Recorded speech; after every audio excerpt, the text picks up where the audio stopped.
আমার বন্ধুদের বলি একটা গল্প, মন দিয়ে শোনো। এক মাস্টারমশাই আর তার বউ গ্রামে থাকেন, কিন্তু মাস্টারমশাই সার্ভিস করেন তোমার শহরে।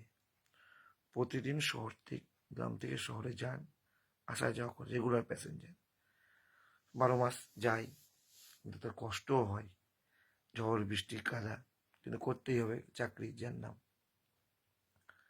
তা প্রতিদিন যাওয়া আসা করেন। তা 1 তারিখে, যেদিন প্রতি মাসে 1 তারিখে যখন যাই, বউকে বলে যাই, আসতে আমার দেরি হবে, তুমি রান্না বান্না করে রাখো, একসঙ্গে আজকে খাবো। অন্য গিন্নি বলো, না ঠিক আছে, তুমি তো প্রতি মাসেই যাও, কোনো চিন্তা নাই, আসবা। গিন্নির মতো রান্না বান্না করে রেখেছেন, বর আসবেন, একসঙ্গে খাবেন। মাস্টারমশাই 1 তারিখ আসেন, কিন্তু একটু দেরি হয়, কেন টাকা পয়সা ব্যাংক থেকে তুলে স্কুল টিস্কুল করে টাকা পয়সা তুলে আসেন। তা মাস্টারমশাই আসছেন, বলবে বসে আছেন, রাত্রি 8টা 9টা বেজে যাচ্ছে, মাস্টারমশাই আসছে না। স্ত্রী ভীষণ চিন্তিত হয়ে গেছেন, রাত্রি 12টা, তাতেও আসছে না। তখন তিনি নিরুপায় হয়ে কি করবেন, গ্রামের প্রধানের কাছে গেলেন। প্রধানকে গিয়ে সমস্ত ঘটনাটা বললেন, যে মাস্টারমশাই শহরে গিয়েছেন, প্রতি মাসেই উনি যান, 1 তারিখে আসতে দেরি হয়, প্রতিদিনই যান, এবং প্রতি মাসে 1 তারিখে আসতে আমার দেরি হয়, আর বলেও যায়। আমি সেই মতো অবস্থায় থাকি, কিন্তু আজকে হঠাৎ মাস্টারমশাই আসছেন না কেন, আমি ভীষণ চিন্তিত। একা থাকি, কোনো উপায় না পেয়ে আপনার কাছে ছুটে এলাম। এখন রাত্রি 12টা বাজে, এখনো পর্যন্ত মাস্টারমশাই আসেনি।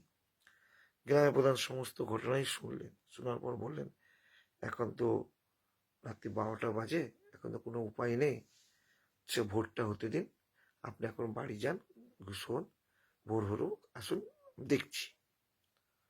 মাস্টারমশাই বউ ওই জায়গা থেকে বাড়ি আসেন। যেহেতু মাস্টারমশাই আসেননি, বউ চিন্তায় আছে, খাওয়া দাওয়া করেনি, ঘুমিয়েছে। ভোর হতে না হতেই ওনার ঘুম ভেঙে গেছে। উনি পঞ্চায়েতে বাড়ি গেলেন, পঞ্চায়েতের দরজা খটখট খট করে ডাকছেন।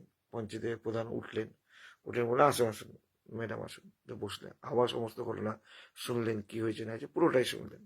শোনার পর বলল, তাই তো ঠিকই, তাহলে তো যেতে হবে শহরে, তাহলে 2-4টে ছেলেকে ডাকি। উনি গ্রামে আরো 3-4জনকে ডাকলে, রে মাস্টারমশাই কালকে থেকে বাড়ি আসেনি, একটু শহরে যেতে হবে। তো সব কেন, মাস্টারমশাই আসেনি? পাড়া মাস্টারমশাই বলে সম্মান আছে একটু। তো সব, হ্যাঁ হ্যাঁ যাবো আমরা, চলুন চলুন। তো সবাই লাঠি ঠেঙ্গা নিয়ে উপস্থিত হয়ে শহরের দিকে যাবে। মাস্টারমশাই বউ যাচ্ছেন তাদের সঙ্গে। ভোরবেলা, শীতের দিন, থরথর করে কাঁপছেন। তা হাঁটা শুরু করেছেন। যেদিক দিয়ে হাঁটছেন, যে রাস্তা দিয়ে, সে রাস্তায় 2 সাইডে জঙ্গল, ঘন জঙ্গল। তো হেঁটেই চলেছেন, কিছুটা যাওয়ার পর একটা আওয়াজ আসছে, বাঁচাও বাঁচাও বাঁচাও বলে। তা গ্রামের প্রধান শুনতে পাই, দিয়ে বলে, রে একটা আওয়াজ তোরা সবাই শুনতে পাচ্ছিস? আমি শুনতে পাচ্ছি। তা হ্যাঁ, সবাই বললো, ওরাও বলছে, আমিও শুনতে পাচ্ছি। ওই কিসের আওয়াজ? যে বাঁচাও বাঁচাও বলে একটা আওয়াজ আসছে। তা প্রধান বলে, কোন দিক থেকে আসছে রে? কোন জঙ্গল দিক দিয়ে, ডান দিক না বাঁ দিক? বলো না, দাদা ডান দিক থেকে আসছে। তো চলো সবাই মিলে একটু ডান দিকে ঘুরে দেখি জঙ্গলটায়। সবাই মিলে জঙ্গলে ঢুকে দেখছেন, অনেকটা দূর গেলেন, গিয়ে দেখছেন, ঢুকে দূর থেকে মাস্টারকে দেখতে পাচ্ছেন, যে দূর থেকে মাস্টারের সব জামা কাপড় উলঙ্গ অবস্থায় খুলে, জামা কাপড় খুলে বেঁধে রেখেছেন কাছে। যথাযথ রীতিমতো মাস্টার কাছে গিয়ে দড়ি খুলে দিলেন। দড়ি খুলে দেওয়ার পর গ্রামের প্রধান কিছু জিজ্ঞেস করার আগেই মাস্টারমশাই করলেন কি, প্রধানের হাত থেকে লাঠি একটা ছিল, লাঠিটা কেড়ে নিয়ে একটা বাছুর, গরুর বাচ্চা ছিল, তাকে বেধম মার দিলেন। পঞ্চায়েত বলল, কিরে বাবা, মাস্টারমশাই হাত পা বাঁধা, দড়ি খুলে দিলাম, উনি কোথায় আমাদেরকে জিজ্ঞেস করবেন না, তো আমার হাত থেকে লাঠিকে গরুর বাচ্চাকে কেন এত মারছে? মাস্টারমশাই কি মাথা তারা খারাপ হয়ে গেল নাকি? সবাই মিলে আলোচনা করছে, যে মাস্টারমশাই গরুর বাচ্চাটাকে মারতে মারতে ক্লান্ত হয়ে গেছেন, যখন একটু চুপ করে হাঁপাচ্ছেন। তারপরে প্রধান জিজ্ঞেস করছেন, মাস্টারমশাই একটা কথা বলুন, জিজ্ঞেস করবো? বলো, বলুন।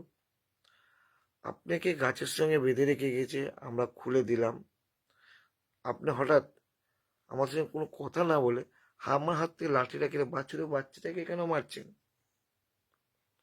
মাস্টারমশাই বলছেন, আমি কালকে স্কুল থেকে বাড়ি ফিরতে রাত হয়ে গেছে, এইখানে ডাকাত বা চোর যাই হোক আমাকে ধরেছেন, ধরে আমার সমস্ত টাকা পয়সা নিয়ে আমাকে জঙ্গলে বেঁধে রেখে গেছেন।